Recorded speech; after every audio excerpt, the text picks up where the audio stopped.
Assalamualaikum warahmatullahi wabarakatuh. Innal hamdalillah nahmaduhu wa nasta'inuhu wa nastaghfiruh wa na'udzu billahi min syururi anfusina wa min sayyiati a'malina. May yahdihillahu fala mudhillalah wa may yudlil fala hadiyalah. Wa asyhadu an la ilaha illallah wahdahu la syarikalah wa asyhadu anna Muhammadan abduhu wa rasuluh. Ya ayyuhalladzina amanu taqullaha haqqa tuqatih wa la tamutunna illa wa antum muslimun. Ya ayyuhan nasu taqu rabbakumul ladzi khalaqakum min nafsin wahidah wa khalaqa minha zawjaha wa batha minhuma rijalan katsiran wa nisaa'a. Wattaqullaha alladzi tasaaluna bihi wal arham innallaha kana 'alaikum raqiba. Ya ayyuhalladzina amanu taqullaha wa qulu qawlan sadida yuslih lakum a'malakum wa yaghfir lakum dhunubakum wa may yuti'illaha wa rasulahu faqad faza fawzan 'azima. Amma ba'du fa inna asdaqal hadits kitabullah wa khairul huda huda Muhammadin sallallahu alaihi wa alihi wasallam wa syarrul umuri muhdatsatuha wa kullu muhdatsatin bid'ah wa kullu bid'atin dhalalah wa kullu dhalalatin finnar wa ba'du.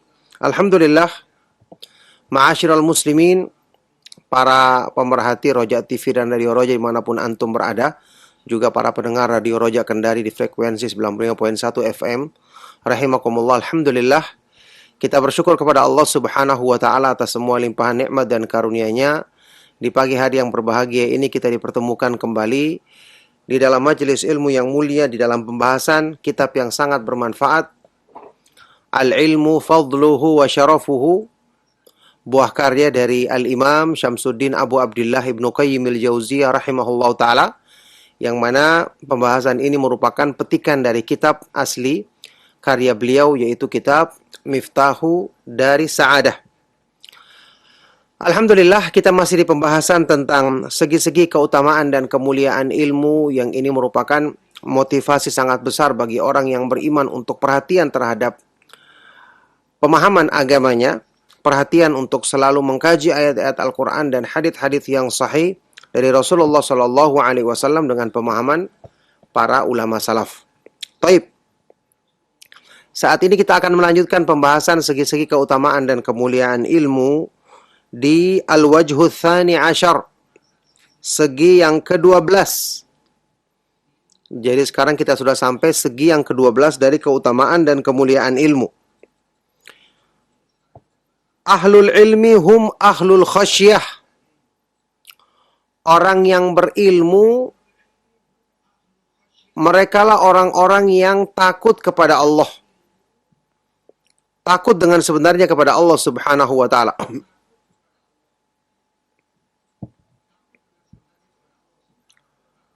Ibnu Qayyim rahimahullah ta'ala berkata, Annahu subhanahu akhbaru annahum akhlu khasyatihi bal khassahum min bainin nasi bidzalika.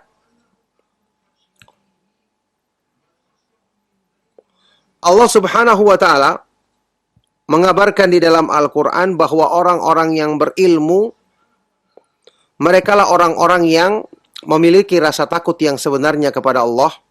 Bahkan Allah khususkan dengan sifat ini, Allah khususkan merekalah yang memiliki sifat ini di antara semua manusia. Jadi khusus mereka yang bisa memiliki rasa takut yang sebenarnya kepada Allah. Faqala ta'ala, dalilnya adalah firman Allah Subhanahu wa ta'ala, A'udzubillahi minasyaitonir rajim. Innama yakhshallaha min ibadihil ulama. Innallaha azizun ghafur. Hanyalah yang memiliki, yang takut kepada Allah Subhanahu wa ta'ala di antara hamba-hambanya adalah orang-orang yang berilmu. Sesungguhnya Allah Subhanahu wa ta'ala maha perkasa lagi maha pengampun. Di sini Allah Subhanahu wa taala menyebutkan dengan innama yang memberikan faidah al-hasr, pembatasan. Hanyalah para ulama yang takut kepada Allah Subhanahu wa taala dengan takut yang sebenarnya di kalangan manusia. Sesungguhnya Allah Subhanahu wa taala Maha Perkasa lagi Maha Pengampun.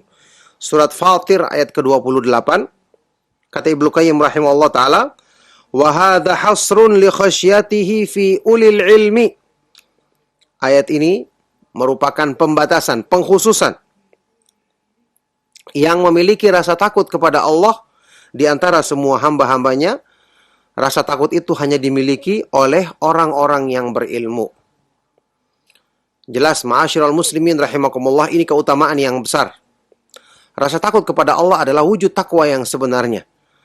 Ketakutan yang sesungguhnya dari dalam hati manusia, inilah yang menjadikan hamba akan ketika beribadah selalu khusyuk. Inilah yang menjadikan hamba untuk selalu memohon perlindungan kepada Allah Subhanahu wa taala dari kemurkaannya. Inilah yang menjadikan hamba selalu hanya bersandar kepada Allah, bergantung kepada Allah, mengikhlaskan agamanya untuk Allah dan semua kebaikan-kebaikan yang lainnya. Kenapa orang yang berilmu dikhususkan dengan rasa takut? Karena mereka yang mengenal Allah. Sifat-sifat kesempurnaan Allah di dalam ayat-ayat Al-Quran dan hadits-hadits yang sahih. Siapa yang mengetahuinya? Tentu orang yang paling memahami Al-Quran dengan penafsiran yang benar. Orang yang selalu mempelajari Al-Quran dan hadits-hadits Rasulullah SAW dengan pemahaman yang benar. Ya, mereka adalah orang-orang yang berilmu. Maka wajar kalau mereka lah yang dikhususkan untuk memiliki rasa takut yang sebenarnya kepada Allah Subhanahu wa taala, yang ini tentu tidak dimiliki oleh orang-orang selain mereka. Baik. Wa qala ta'ala, di ayat yang lain Allah Subhanahu wa taala berfirman di dalam surat Al-Bayyinah ayat yang ke-8, ayat yang terakhir, jazaohum 'inda rabbihim jannatu 'adnin tajri min tahtihal anharu khalidina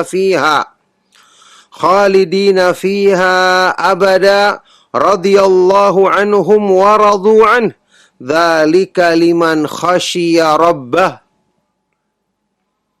Allah Subhanahu wa taala berfirman, terjemahannya, balasan yang akan mereka dapatkan di sisi Allah adalah surga-surga yang kekal, yang mengalir sungai-sungai di bawahnya. Mereka kekal di dalamnya selama-lamanya. Allah ridho kepada mereka dan mereka ridho kepada Allah. Di akhirnya Allah berfirman, dzalika liman khasyiya rabbah. Balasan itu ditujukan bagi orang-orang yang memiliki khasyah kepada Allah, rasa takut yang sesungguhnya kepada Allah. Berarti balasan ini ditujukan bagi orang-orang yang memiliki rasa khasyah, takut kepada Allah. Di ayat sebelumnya, yang memiliki rasa takut atau khasyah, ketakutan yang sesungguhnya kepada Allah hanyalah terbatas kepada siapa? Orang-orang yang berilmu. Berarti balasan yang disebutkan di ayat ini ditujukan hanya kepada mereka. Kata Ibnu Qayyim ketika mengomentari dua ayat ini, wa qad akhbara anna ahla khasyatihi humul ulama'u fadalla ala anna hadzal jazaa'al madhkura lil ulama'i bi majmu'in nassain. Allah telah mengabarkan di ayat yang pertama, di ayat di atas, bahwa orang-orang yang memiliki khasyah, rasa takut yang sesungguhnya kepada Allah hanyalah orang-orang yang berilmu. Mereka lah orang-orang yang berilmu. Maka ini juga menunjukkan bahwa balasan yang disebutkan di ayat yang kedua, balasan itu bagi orang yang memiliki rasa takut yang sebenarnya kepada Allah. Berarti balasan yang disebutkan ini hanyalah untuk orang-orang yang berilmu dengan cara mengkompromikan dua ayat tersebut. Penggabungan makna dua ayat ini melahirkan kesimpulan apa? Bahwa balasan yang Allah sebutkan di ayat Al-Bayyinah, ayat yang terakhir ini, karena Allah tutup dengan firman-Nya, itu adalah balasan bagi orang yang memiliki rasa takut yang sebenarnya kepada Allah. Berarti balasan ini hanya ditujukan kepada orang-orang yang berilmu dengan cara kita mengkompromikan makna dua ayat tersebut.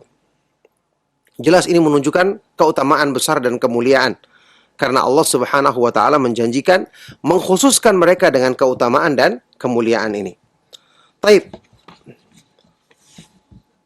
Kita lihat penjelasan selanjutnya. Ibnu Qayyim rahimahullah taala membawakan wa qala Ibnu Mas'ud radhiyallahu taala anhu, sahabat yang mulia Abdullah ibnu Mas'ud radhiyallahu taala anhu berkata, kafa bi khasyatillahi ilman wa kafa bil ightirari billahi jahlan.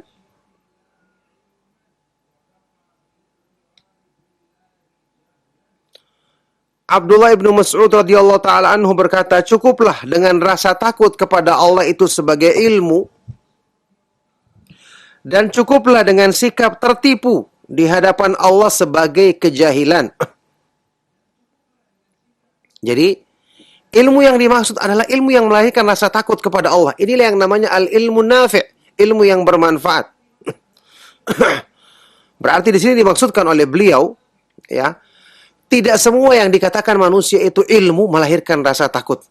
Karena ada ilmu yang tidak bermanfaat. Rasulullah Shallallahu Alaihi Wasallam dalam hadis yang kita kenal bersama dalam Sahih Muslim mengajarkan kepada kita doa untuk berlindung dari ilmu yang tidak bermanfaat. Allahumma inni a'udzubika min ilmin la yanfa'u wa min qalbin la yakhsha'u wa min nafsin la tashba'u wa min da'watin la yustajabu laha. Ya Allah, aku berlindung kepadamu dari ilmu yang tidak bermanfaat. yakni ilmu yang tidak mewariskan amal, tidak melahirkan rasa takut kepada Allah. Dari hati yang tidak pernah khusyuk, tunduk. Dari jiwa yang tidak pernah puas, tidak pernah kenyang. Dan dari doa yang tidak dikabulkan oleh Allah Subhanahu wa ta'ala. Inilah ilmu yang tidak bermanfaat, melahirkan penyakit-penyakit buruk di hati manusia. Menjadikannya tidak khusyuk, nafsu susah dikendalikan. Kemudian doa tidak dikabulkan oleh Allah Subhanahu wa ta'ala. Ini menunjukkan kepada kita bahwa keutamaan ilmu yang dimaksud tentu adalah ilmu yang benar-benar bermanfaat. Ilmu yang dipuji di dalam Islam, inilah ilmu yang diperintahkan oleh Rasulullah SAW untuk kita minta kepada Allah. Sallallahu ilman nafi'an wa ta'awwadhu billahi min ilmin la yanfa'. Mohonlah kepada Allah Subhanahu wa ta'ala ilmu yang bermanfaat dan berlindunglah kepada Allah Subhanahu wa ta'ala dari ilmu yang tidak bermanfaat. Ini hadis dinyatakan sahih atau hasan oleh Syekh Al-Albani rahimahullahu ta'ala. Baik, itulah segi ke-12. Keutamaan ilmu yang sangat besar. Sekarang al-wajhu thalith. Al-wajhu thalitha asyara, segi yang ke-13. Ahlul ilmi humul muntafi'una bidharbillahil amthal. Orang yang berilmu, mereka lah orang-orang yang bisa mengambil manfaat dari perumpamaan-perumpamaan yang Allah buat di dalam Al-Quran. Al-Quran sebaik-baik petunjuk, kita tahu. Penjelasannya paling lengkap dan paling sempurna. Dalam sebagian perkara-perkara, Allah membuat perumpamaan, contoh, dengan kehidupan yang nyata. Kata Imam Ibnu Qayyim rahimahullah ta'ala, ini menunjukkan perkara-perkara ini memang Allah Subhanahu wa ta'ala sudah jelaskan demikian gamblang, ditambah lagi dengan penyebutan contoh, ya, dalam kehidupan sehari-hari kita, agar kita mudah memahaminya. Ini hanya berlaku untuk perkara-perkara yang paling penting di dalam agama. Seperti masalah akidah, masalah-masalah yang berhubungan dengan iman, perbuatan syirik yang jelas-jelas membatalkan iman dari asalnya, menghancurkan tauhid dari dasarnya. Ini Allah Subhanahu wa ta'ala buat perumpamaan supaya kita lebih mudah memahaminya. Siapakah yang bisa mengambil manfaat dari perumpamaan ini? Ibnu Qayyim menjelaskan nanti di sini, hanya orang-orang yang berilmu yang bisa mengambil manfaat tersebut. Kita lihat. Annahu subhanahu akhbaru an amthalihi allati yadribuha li'ibadihi yadulluhum ala sihhati ma akhbara bihi anna ahlal ilmi humul muntafi'una bihal mukhtassuna bi'ilmiha. Allah Subhanahu wa ta'ala memberitakan di dalam Al-Quran tentang contoh-contoh atau permisalan-permisalan, ibarat-ibarat yang Allah buat, ya, untuk dipahami hamba-hambanya. Ini menunjukkan kepada mereka, ya, menunjukkan kepada mereka tentang benarnya Apa yang Allah beritakan tersebut? Allah kabarkan bahwa orang-orang yang berilmu, mereka lah yang bisa mengambil manfaat dari perumpamaan-perumpamaan tersebut, dan mereka lah yang dikhususkan untuk mengetahuinya, untuk bisa memahaminya. Dalilnya adalah firman Allah Subhanahu wa taala di surah Al-Ankabut. Al-Ankabut ayat 43. Allah Subhanahu wa taala berfirman, "Wa tilkal amsalu nadribuha lin-nasi wa ma ya'qiluha illal 'alimun." Dan itulah permisalan-permisalan, perumpamaan-perumpamaan yang kami buat bagi manusia, dan tidaklah bisa memahaminya kecuali orang-orang yang berilmu saja. Berarti ini kemuliaan bagi mereka. Mereka dikhususkan untuk bisa memahami perkara yang paling penting dalam urusan agama dengan contoh-contoh atau perumpamaan yang Allah buat di dalam Al-Quran. Wa fil Qur'ani bid'atun wa arba'una mathalan. Di dalam Al-Quran ada 40 lebih permisalan atau perumpamaan yang Allah buat. Ya, Imam Ibnu Qayyim rahimahullah ta'ala, tentu saja di kitab-kitab beliau yang lain, beliau menjelaskan perumpamaan-perumpamaan ini. Karena Ibnu Qayyim rahimahullah ta'ala, sebagaimana para ulama salaf yang lainnya, perhatian dengan kandungan makna Al-Quran, apalagi itu pelajaran yang paling penting yang pengaruhnya sangat besar dalam menumbuhkan iman. Ya. Baik. Wa kana ba'du salafi idza marra bimathalin la yafhamuhu yabki wa yaqul. Ada salah seorang ulama salaf ya, yaitu Amr ibnu Murrah. Yaitu Imam Amr ibnu Murrah rahimahullah ta'ala.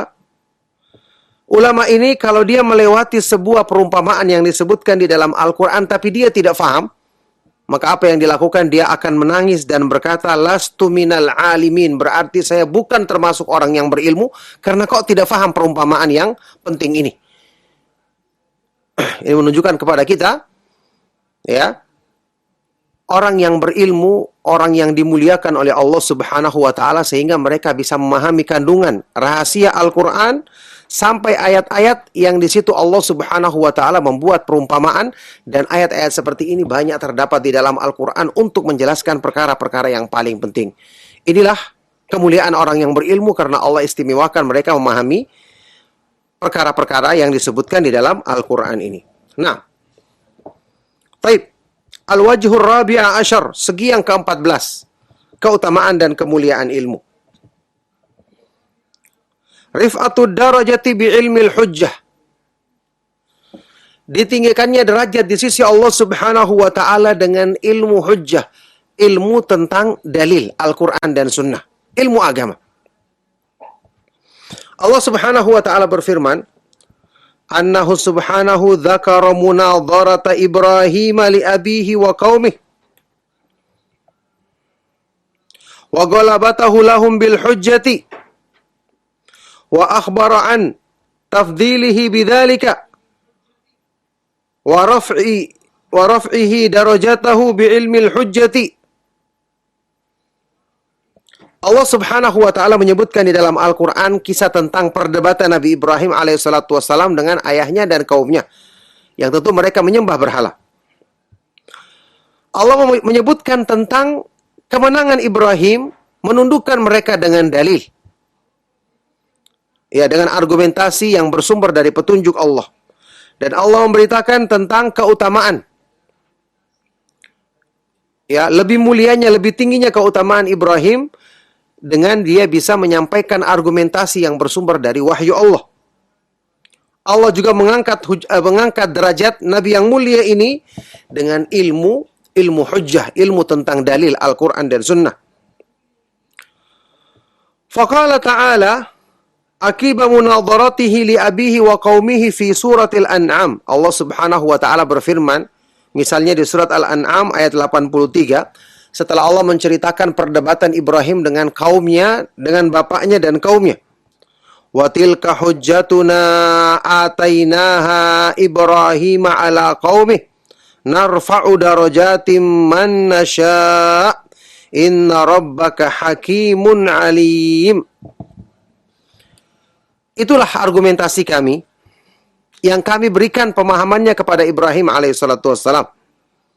ketika dia membantah kaumnya, maka kami mengangkat derajat, meninggikan derajat-derajat siapa saja yang kami kehendaki. Termasuk Nabi Ibrahim tentu saja. Sesungguhnya Rabbmu Allah Subhanahu wa Ta'ala maha sempurna hukum dan hikmahnya dan maha mengetahui.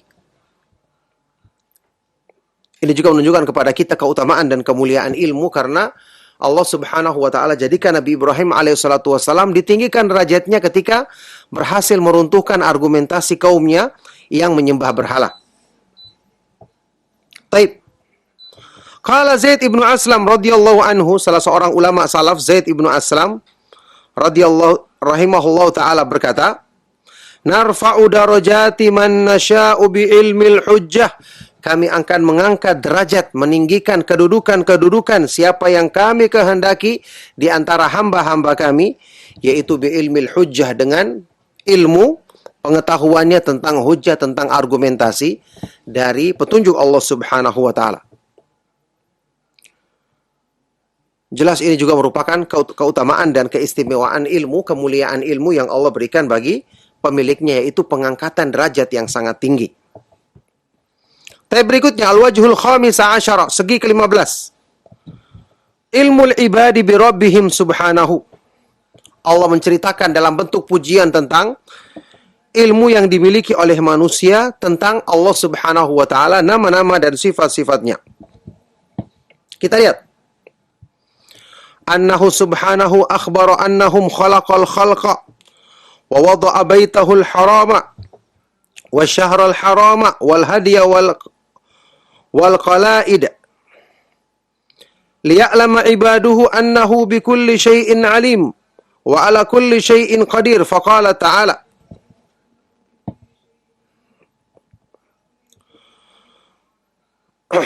Allahul ladzi khalaqa sab'a samawati wa minal ardi mithlahunna yatanazzalul amru bainahunna lita'lamu anna Allaha ala kulli syai'in qadiru wa anna Allaha qad ahata bikulli syai'in ilma. Allah Subhanahu wa Ta'ala memberitakan di dalam Al-Quran, mengabarkan di dalam Al-Quran bahwa Dia menciptakan semua makhluk, meletakkan Baitullah Al-Haram, ya, Al-Ka'bah di Masjidil Haram, menjadikan Syahrul Haram, bulan yang haram, menjadikan adanya Al-Hadi, ya, sembelihan ketika menunaikan ibadah haji, wal qala'id, dan tanda hewan-hewan yang disembelih tersebut.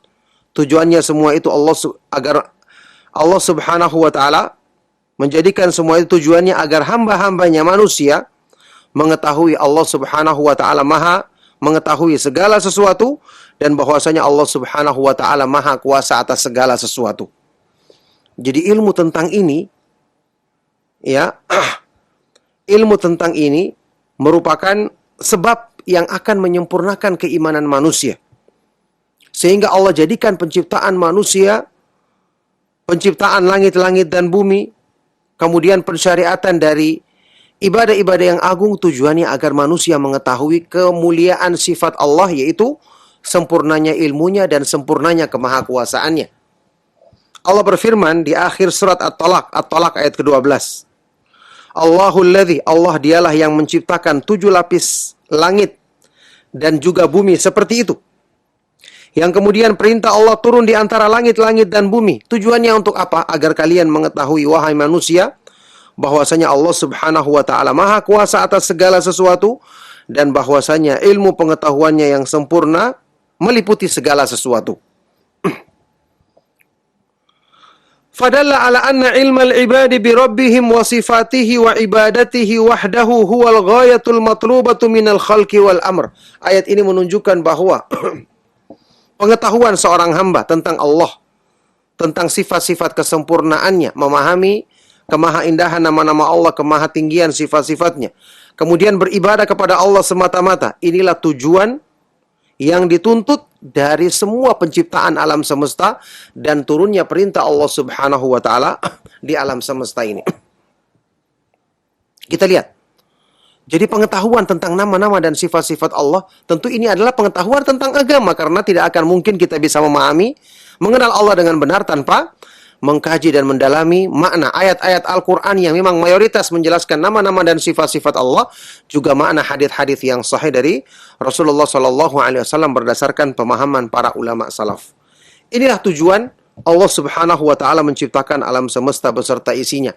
Jika ada yang bertanya, bagaimana tentang makna firman Allah di surat Az-Zariyat, "Wa ma khalaqatul jinna wal insa illa liya'budun."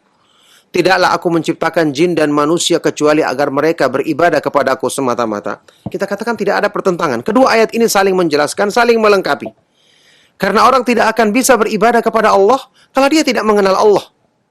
Mengenal sifat-sifat kesempurnaannya yang menjadikan hamba ini tunduk, takut, hanya berharap, bersandar kepada Allah, hanya takut kepada Allah. Sebagaimana yang tadi kita bahas tentang ayat sebelumnya, innama yakhsyallaha min ibadihi al-ulama'u, sesungguhnya yang benar-benar memiliki rasa takut kepada Allah Subhanahu wa taala di antara semua manusia hanyalah orang-orang yang berilmu. Kata Imam Ibnu Katsir, artinya apa?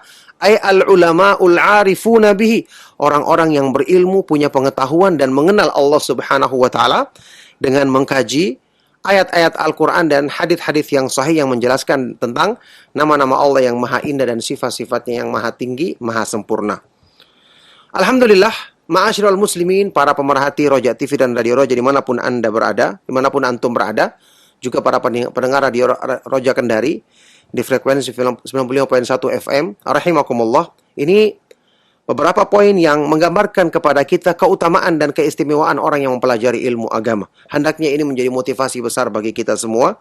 Mudah-mudahan beberapa poin yang kita baca di kesempatan pagi hari ini bermanfaat, cukup menjadi motivasi bagi kita semua, dan masih banyak segi-segi keutamaan ilmu dan kemuliaannya yang insya Allah kita akan terus lanjutkan di kesempatan berikutnya untuk kita baca dari kitab yang ditulis oleh Imam Ibnu Qayyim rahimahullah ta'ala, kitab yang sangat bermanfaat ini. Demikianlah untuk apa yang kita baca di kesempatan pagi hari ini, insya Allah cukup. Semoga bermanfaat. Mohon maaf jika ada yang salah dan kurang. Kita lanjutkan dengan tanya jawab, mendengarkan pertanyaan-pertanyaan antum insya Allah. Sallallahu wasallam wa baraka ala nabiyyina Muhammad wa ala alihi wa ashabihi wa man tabi'ahum bi ihsanin ila yaumiddin walhamdulillahi rabbil alamin. Nah Ustaz, jazakallah khairan Ustaz, barakallahu fiqh atas materi yang telah disampaikan di kesempatan pagi hari ini dari pembahasan kitab Al-Ilmu Fadluhu wa Syarafuhu. Dan ikhwatal Islam azanillah wa yakum, kami membuka sesi interaktif soal jawab bagi Anda yang ingin bertanya, memperdalam materi yang telah disampaikan oleh Ustaz. Dan tentunya sangat kami harapkan sekali pertanyaan yang Anda ajukan sesuai dengan materi yang telah disampaikan oleh beliau. Dan juga kami informasikan kepada Anda semuanya, bagi Anda yang ingin bertanya melalui telepon, untuk mengecekkan terlebih dahulu suara atau volume televisinya ataupun radionya, agar kami dapat menyimak dengan baik dan jelas dari apa yang Anda tanyakan. Nah, silakan. Assalamualaikum warahmatullahi wabarakatuh. Waalaikumsalam warahmatullahi wabarakatuh. Dengan siapa Bapak dan di mana? Dengan Andi di Bintaro. Dengan Andi.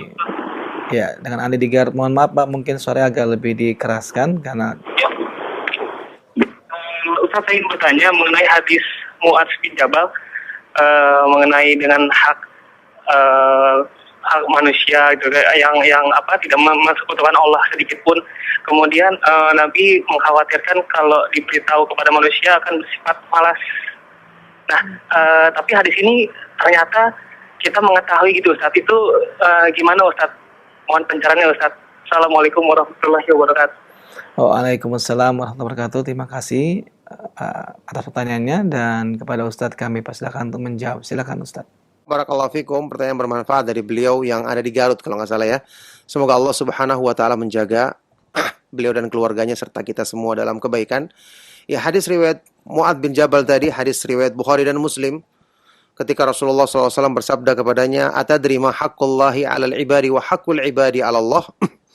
Apakah kamu mengetahui apa hak Allah kepada hamba-hambanya dan apa hak-hak hamba kepada Allah? Maka Mu'adz bin Jabal radhiyallahu taala anhu mengatakan, "Allahu wa rasuluhu a'lam." Allah dan Rasulnya lebih mengetahuinya. Kemudian Rasulullah SAW bersabda, "Haqqullahi 'alal ibadi ay ya'buduhu wa la yusyriku bihi syai'an wa haqqul ibadi 'ala Allah alla yu'adziba man la yusyriku bihi syai'an." Hak Allah Subhanahu wa taala atas hamba-hambanya yaitu agar mereka menyembah kepada Allah semata-mata dan tidak menyekutukannya.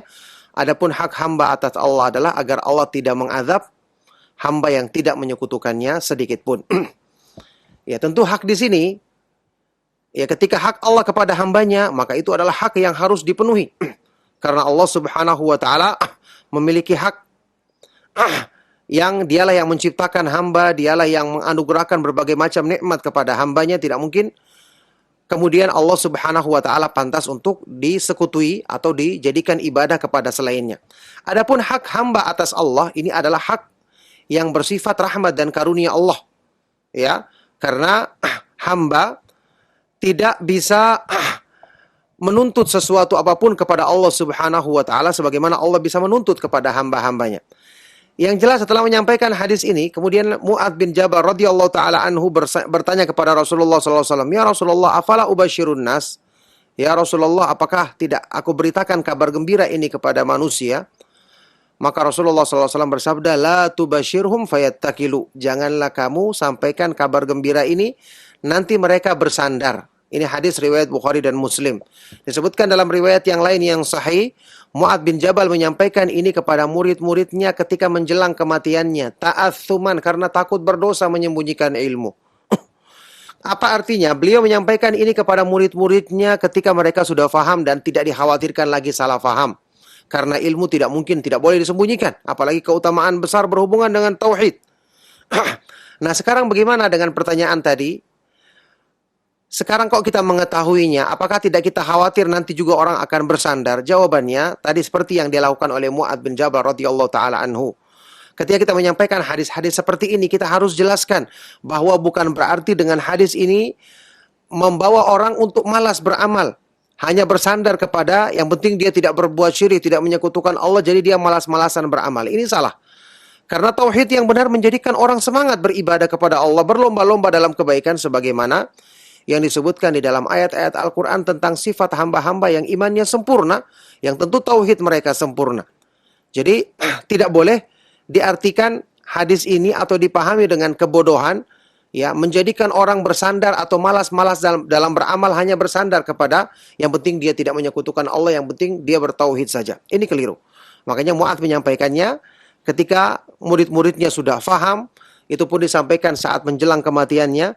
Oleh karena itu waktu kita menyampaikan hadis ini, saya katakan tadi harus disertai dengan penjelasan agar tidak menjadikan orang salah faham, bersandar seperti yang dikhawatirkan oleh Rasulullah SAW di dalam hadis yang kita sebutkan tadi. Nah, barakallahu fikum.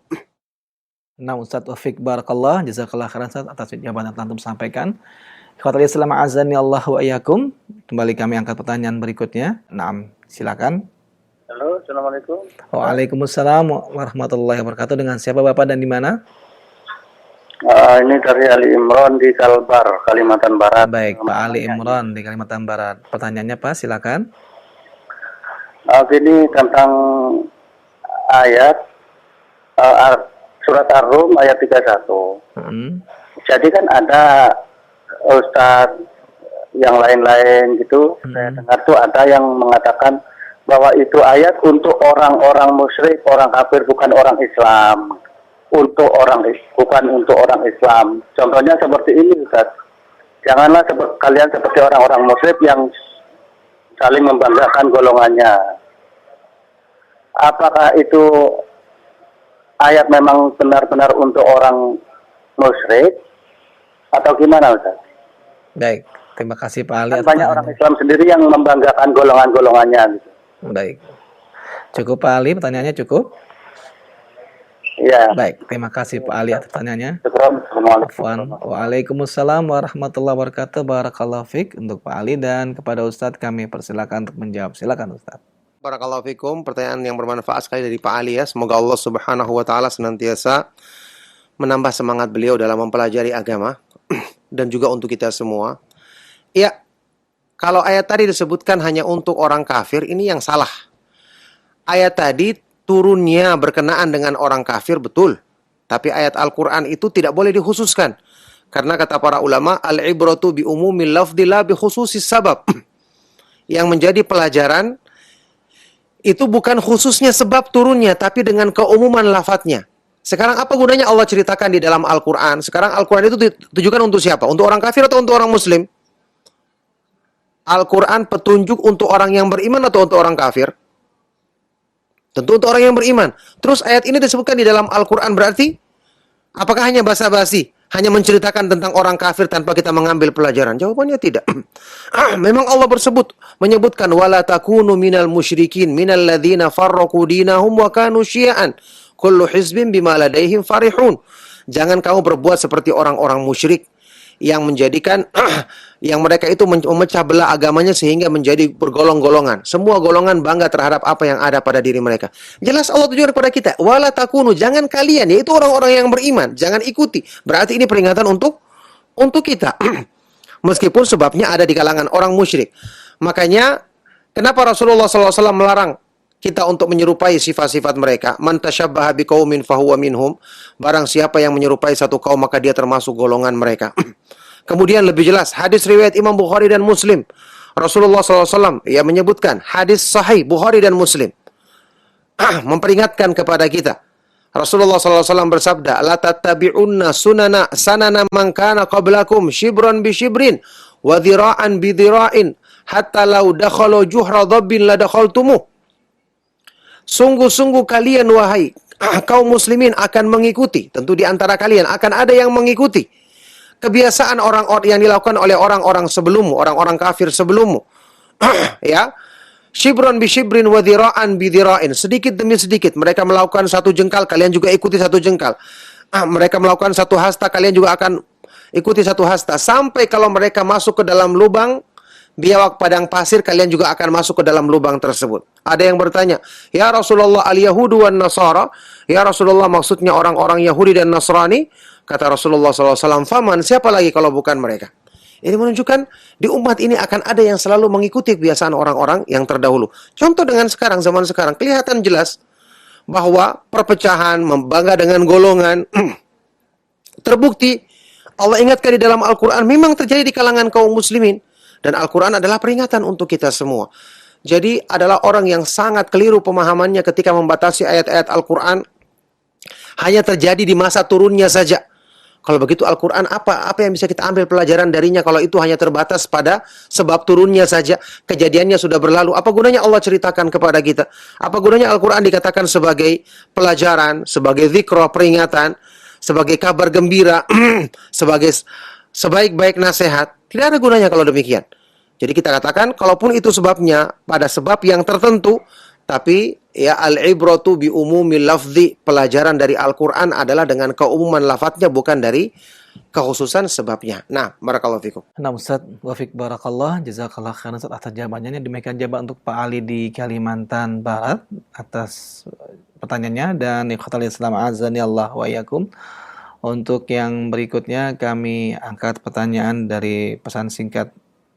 Di antaranya Ustaz, ada pertanyaan, Ustaz, bagaimanakah menjelaskan kepada seorang yang mengatakan bahwasanya Rasulullah SAW menyukai apa yang dilakukan oleh orang-orang ahli kitab dari kalangan Nasrani dan Yahudi, sebagaimana dalam sebuah hadis yang dikutip oleh Bukhari, bahwasanya Rasulullah SAW menyukai apa yang dilakukan oleh ahli kitab. Apakah memang benar demikian, Ustaz? Mohon Ustaz berikan penjelasan dan maknanya, Ustaz. Silakan, Ustaz. Iya, barakallahu fikum. Orang yang mengatakan seperti ini hanya mengambil satu dalil, meninggalkan dalil yang lain, memotong-motong dalil. Nabi SAW menyukai hal-hal yang dilakukan oleh ahlul kitab, yang ada syariatnya, yang kemudian dibenarkan di dalam Islam. Dalam hadis-hadis yang sahih yang lainnya, Nabi SAW banyak menyuruh kita untuk menyelisih orang-orang Yahudi dan Nasrani.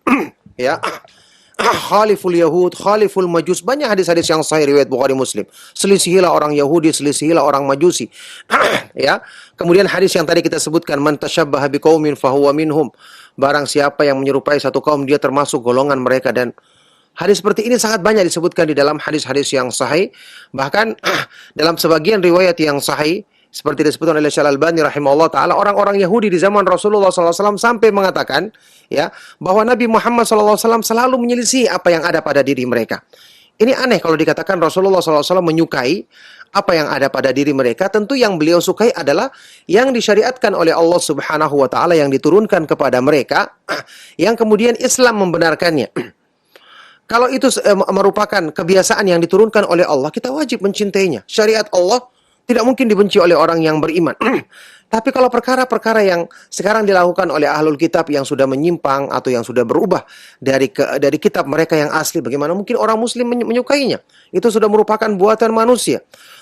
Bahkan disebutkan di dalam ayat Al-Quran jelas-jelas tentang orang-orang yang merubah ya ketentuan yang diturunkan oleh Allah Subhanahu wa taala, seperti orang-orang Yahudi yang dicela di dalam Al-Quran, yuharrifunal kalima amma wadhi'ihi, mereka menyelewengkan kalimat-kalimat Allah dari tempat-tempatnya. Ini wajib kita untuk membencinya, untuk mencelanya, karena Allah Subhanahu wa taala menyebutkan celaan terhadap orang yang melakukan hal ini di kalangan mereka. Adapun hal-hal yang terdapat di dalam kitab mereka yang asli yang diturunkan oleh Allah Subhanahu wa taala, ini kita yakini sebagai syariat Allah Subhanahu wa taala yang mulia. Nah, sekarang di dalam Islam, ketika Nabi Muhammad SAW membawa petunjuk yang sempurna, maka kita lihat kalau Nabi SAW memujinya, berarti itu dibenarkan di dalam syariat kita. Kalau Nabi Muhammad SAW menyelisihinya, maka berarti hal tersebut tidak perlu kita amalkan lagi. Kita katakan itu adalah syariat mereka di zaman mereka.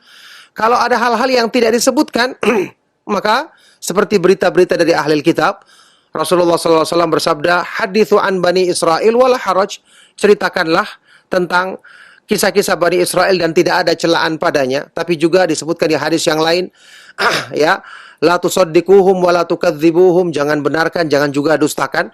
Yang jelas apa yang ada di syariat kita adalah syariat Islam yang sempurna dan lengkap. Cukup untuk kita mengambil pelajaran hukum dari petunjuk yang sempurna yang Allah Subhanahu wa taala turunkan kepada Nabi kita yang mulia, Nabi Muhammad sallallahu alaihi wasallam. Nah, Ustaz, jazakallah khairan, barakallahu fik atas jawabannya Ustaz. Demikianlah untuk pertanyaan yang telah dijawab. Dan ikhwatal Islam azani Allah wa yakum, kami angkat pertanyaan kembali melalui pesan singkat dari pendengar kita di daerah Balikpapan dengan Bapak David Subiantoro. Beliau sering sekali beberapa kali beliau diajak oleh orang tuanya bepergian di suatu tempat dan beliau tidak pernah menanyakan kemana tujuan perginya. Ternyata tujuan perginya adalah ke satu tempat, yaitu ke tempat dukun dan juga atau tukang ramal. Sedangkan beliau sendiri tidak berkeinginan dan tidak menghendaki untuk mendatangi dukun tersebut, Ustaz. Dan ketika dari sana, sang dukun memberikan botol air minuman untuk diberikan dan digunakan. Akan tetapi saya tidak mampu memberikan nasihat kepada orang tua saya karena saya khawatir dianggap kurang ajar ataupun durhaka. Apakah perbuatan saya ini sudah masuk dalam perbuatan kesyirikan, Ustaz? Dan bagaimanakah sikap saya dalam hal ini kepada orang tua, Ustaz? Silakan, Ustaz. Ya, barakallahu fikum. Pertanyaan bermanfaat sekali dari beliau yang ada di Balikpapan. Semoga Allah Subhanahu wa taala senantiasa melimpahkan kebaikan kepada beliau dan kepada kita semua. Ya, justru yang Bapak lakukan dengan mendiamkan, yang antum lakukan dengan mendiamkan orang tua, itulah durhaka dan kurang ajar yang sesungguhnya. Maaf. Ya, orang tua berbuat salah, apalagi melakukan perbuatan syirik, kita harus nasihati. Tidak boleh kita diamkan. Kalau kita diamkan, justru itu yang durhaka namanya. Durhaka kepada orang tua itu bukan menasihati mereka untuk kebaikan, sampai pun mereka marah. Ya, tentu kita gunakan cara yang baik, kita pilih waktu yang tepat. Kalau kita diamkan dalam perkara-perkara seperti ini, justru menjerumuskan mereka, mengkhianati mereka. Inilah kedurhakaan yang sesungguhnya. Karena tidak mungkin kita dibenarkan untuk mendiamkan orang tua dalam perkara yang paling dibenci dan dimurkai oleh Allah Subhanahu wa taala. Ya, ketika Bapak diajak atau ketika kita diajak kepada orang tua, mungkin tidak perlu kita bertanya kemana. Kadang-kadang juga orang tua tidak mau jelaskan. Tapi setelah kita mengetahui, kita nasihati dia. Sampaikan hukumnya mendatangi dukun. Sudah pernah kita terangkan juga berkali-kali. Disebutkan di dalam hadis yang sahih, orang yang sekedar mendatanginya, dalam hadis riwayat Imam Muslim, Rasulullah SAW mengatakan, man ata arrafan au kahinan fasa'alahu an syai'in lam tuqbal lahu salatun arba'ina yauman. Barang siapa yang mendatangi dukun atau tukang ramal, bertanya tentang sesuatu, sekedar bertanya, tidak diterima salatnya selama 40 malam. Dosa yang sangat besar. Hadis riwayat Imam Muslim. Di hadis sahih yang lainnya ada tambahan, wasaddaqahu bima yaqul, membenarkan apa yang diucapkannya. Faqad kafara bima unzila ala Muhammadin SAW. Maka sungguh dia telah kufur terhadap agama yang diturunkan kepada Nabi Muhammad SAW. Kalau membenarkan itu lebih parah, bisa kufur hukumnya. Anda yang mungkin sekedar datang mengikuti orang tua, katanya tidak bisa mengingkari. Dosa sangat besar. Harus sampaikan kepada orang tua, ingkari. harus diingkari kepada orang tua. Orang tua mungkin tidak terima, ya sudah, yang penting sampaikan saja. Menunjukkan kita tidak suka dengan hal tersebut. Dan ini bukan termasuk kurang ajar atau durhaka. Justru mendiamkannya yang merupakan sikap durhaka yang sesungguhnya. Na'udzubillahi min dzalik. Durhaka kepada Allah, kemudian durhaka kepada orang tua karena menjerumuskan mereka ke dalam perkara dosa yang paling besar. Na'udzubillahi min dzalik. Itu yang seharusnya kita lakukan, sampaikan kepada orang tua apapun kenyataannya, kita wajib untuk menjaga orang tua kita dari keburukan besar seperti ini. Dan inilah bukti bakti kita yang paling besar kepada orang tua kita. Nah, Ustaz, jazakallah khairan Ustaz, barakallahu fiik atas jawabannya Ustaz. Demikian jawaban untuk Pak David, mudah-mudahan dapat difahami dengan baik dan benar atas pertanyaannya dan juga jawaban yang telah diberikan oleh Ustaz. Ikhwatal Islam, azani Allah wa iyyakum. Untuk berikutnya kami angkat pertanyaan melalui telepon. Ya, silakan. Ya, Assalamualaikum. Waalaikumsalam warahmatullahi wabarakatuh. Dengan siapa Bapak dan di mana? Mohon maaf Bapak, mungkin suara TV dikecilkan terlebih dahulu Bapak agar tidak feedback dan Bapak cukup mendengar melalui telepon saja. Ya, silakan Pak. Dengan Pak siapa dan di mana Bapak? Julianda di Jambi.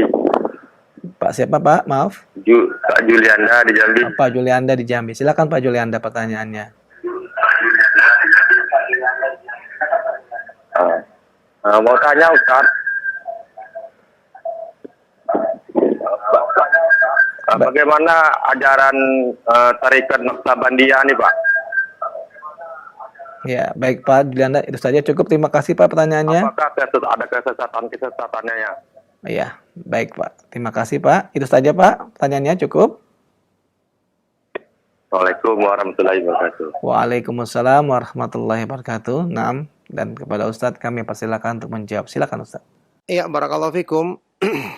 Ajaran seperti ini adalah ajaran yang tidak bersumber dari petunjuk Nabi Muhammad SAW, tidak juga oleh para sahabat radhiyallahu taala anhum ajma'in, bahkan tidak dari para ulama mazhab yang kita kenal, para ulama besar kita, baik itu Imam Abu Hanifah, Imam Malik bin Anas, Imam Syafi'i, Imam Ahmad bin Hanbal, bahkan tidak oleh Imam Bukhari, Muslim, Abu Daud, dan para ulama ahlul hadis yang terkenal yang kita kenal dengan keilmuan mereka. Ya, ada di antara mereka yang berusaha untuk menghubung-hubungkannya ini dari Abu Bakar As-Siddiq, semua adalah dusta dan tidak ada keterangan yang benar yang menunjukkan benarnya penisbatan tersebut. Mereka mengada-ngadakan zikir-zikir atau ajaran-ajaran tertentu dinisbatkan kepada guru mereka, yang ini semua tidak ada sumbernya, tidak ada dalilnya. Zikir yang diajarkan oleh Rasulullah SAW alhamdulillah cukup banyak dan banyak di berbagai tempat kita baca. Ada zikir pagi dan petang, zikir setelah sholat, zikir waktu kita sebelum tidur, ada lagi zikir-zikir yang mutlak kita baca setiap saat. Alhamdulillah ini lebih daripada cukup. Adapun yang dinamakan dengan berbagai nama-nama tersebut, ini sama sekali tidak ada sumber, tidak ada dalilnya yang menunjukkan kebenarannya, apalagi nanti banyak ritual-ritual yang atau ibadah-ibadah yang diada-adakan yang sama sekali tidak bersumber dari petunjuk Nabi Muhammad SAW yang beliau bersabda, "Man amila amalan laisa alaihi amruna fahuwa raddun." Barang siapa yang mengamalkan satu amal yang tidak ada contohnya dari kami, maka itu adalah perkara yang tertolak. Nah, barakallahu fikum. Ustaz, wafiq barakallah, jazakallahu khairan atas jawaban antum sampaikan. Ikhwatal Islam azani Allah wa iyyakum, masih kami buka sesi interaktif soal jawab dan untuk berikutnya masih kami angkat melalui layanan telepon. Iya, silakan. Iya. Assalamualaikum. Waalaikumsalam warahmatullahi wabarakatuh. Dengan siapa Bapak dan di mana? Saya dengan Askal di Butun. Bapak Naskal ya Pak ya? Askal. Di mana Pak? Ya, di Butun. Di Buton. Ya, silakan Pak Askal. Assalamualaikum warahmatullahi wabarakatuh. Waalaikumsalam warahmatullahi Terkait dengan kesyirikan Ustaz, saya mau menanyakan tentang bagaimana hukumnya kalau kita menjadi makmumnya seorang dukun Ustaz, beramal dalam sholat. Bagaimana dalam hukumnya itu kira-kira Ustaz? Apakah memang boleh atau tidak? Dan derajat sholatnya itu diterima atau bagaimana Ustaz? Mohon penjelasan Ustaz. Baik, terima kasih Pak Askar. Pertanyaannya cukup Pak. Assalamualaikum warahmatullahi wabarakatuh. Waalaikumsalam warahmatullahi wabarakatuh. Dan kepada Ustadz kami persilakan untuk menjawab. Silakan Ustadz. Ya, barakallahu fikum. Pertanyaan bermanfaat dari Bapak Askal yang ada di Buton ya. Semoga Allah Subhanahu wa taala senantiasa menjaga beliau dalam keluarganya dan keluarganya serta kita semua di dalam kebaikan. Ya, tentu saja kalau kita yakin benar-benar imam tersebut melakukan perbuatan syirik atau praktek perdukunan, tidak boleh kita sholat di belakangnya. Meskipun tidak kita pastikan, karena perlu kita nasihati juga, ya, tapi kita ragukan. Kata para ulama, man shohat sholatuhu, shohat imamatuhu, barang siapa yang sholatnya sah, dia sah menjadi imam. Berarti barang siapa yang kita ragukan dia menjadi imam. Jangan sholat di belakang orang yang seperti ini. Tentu lebih bagus kalau misalnya dia belum paham, kita nasihati, atau kita usahakan mendatangi takmir atau DKM masjid agar bisa menggantikan imam tersebut, agar dia jangan menjadi imam di situ, karena kita khawatirkan salatnya batal dengan perbuatan syirik yang dilakukannya, sehingga jamaah yang salat di belakangnya pun juga akan tentu merusak salat mereka. Na'udzubillah min dzalik. Nah, Jazakallah khairan, barakallahu fik atas jawaban yang telah Antum sampaikan Ustaz, dan kita akan angkat satu pertanyaan terakhir Ustaz di kesempatan pagi hari ini. Ya, silakan. Assalamualaikum Ustaz. Waalaikumsalam warahmatullahi wabarakatuh. Dengan siapa Bapak dan di mana? Dengan Abu Alif di Bau-Bau. Abu Alif di Bau-Bau ya. Baik, silakan Abu Alif. Ya, yang saya ingin tanyakan mengenai hadis bahwa tidurnya orang yang berilmu itu lebih disukai oleh lebih ditakuti oleh iblis daripada ibadahnya orang bodoh. Apakah hadis ini derajatnya sahih atau bagaimana, Ustaz? Baik, terima kasih Abu Alif atas pertanyaannya. Ya, cukup Abu Alif ya. Ya. Jazakallahu khairan. Wa jazakallahu khairan, barakallahu fik. Dan kepada Ustadz kami persilakan untuk menjawab. Silakan Ustadz. pertanyaan bermanfaat sekali dari beliau Abu Alif di Bau-Bau. Semoga Allah Subhanahu wa taala senantiasa merahmati dan melimpahkan hidayah kebaikan kepada beliau dan juga kepada kita semua. Ya, yang saya ketahui itu riwayat-riwayat yang menyebutkan apa yang ditanyakan tadi, hadis yang seperti itu yang tidak sahih.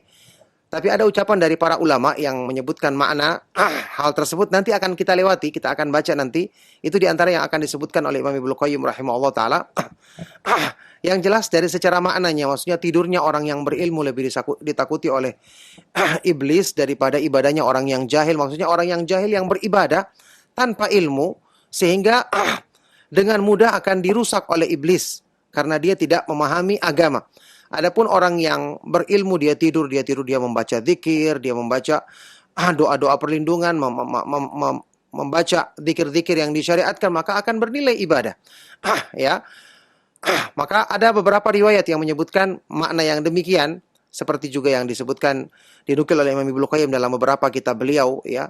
Makna ucapan dari sahabat Abdullah bin Mas'ud radhiyallahu taala anhu atau Mu'adz bin Jabal yang mengatakan, ya habadza naumul aqyasi wa fitruhum, ya, kaifa yagbanuna bihi qiyamal humqa wa saumahum wa dzarratu min sahibi taqwa afdalu min amthalil jibalil ibadati minal muqtarrin.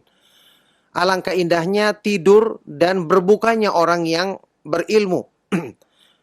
Bagaimana mungkin bisa dibandingkan dengan ibadah dan puasanya orang yang jahil. Artinya ada makna yang demikian disebutkan dari sebagian para ulama salaf. Nanti insya Allah kita akan sampai kepada beberapa nukilan yang berhubungan dengan masalah ini. Yang jelas kalau itu dinisbatkan dari hadis Rasulullah SAW yang saya ketahui, nanti akan ada juga penjelasannya, itu adalah riwayat-riwayat yang tidak sahih. Barakallahu fikum, ini merupakan pertanyaan terakhir di kesempatan kita di pagi hari ini. Semoga apa yang telah kita bahas dan kita kaji memberikan manfaat dan motivasi kebaikan bagi kita semua. Kita cukupkan. Untuk insya Allah kita akan lanjutkan di pertemuan-pertemuan berikutnya. Mohon maaf jika ada kata-kata yang salah dan kurang berkenan. Saya cukupkan. Sallallahu wasallam wa baraka ala nabiyina Muhammad wa ala alihi wa ashabihi wa man tabi'ahum bi ihsanin ila yaumiddin walhamdulillahi rabbil alamin. Subhanakallahumma wa bihamdika asyhadu an la ilaha illa anta astaghfiruka wa atubu ilaik. Wassalamualaikum warahmatullahi wabarakatuh.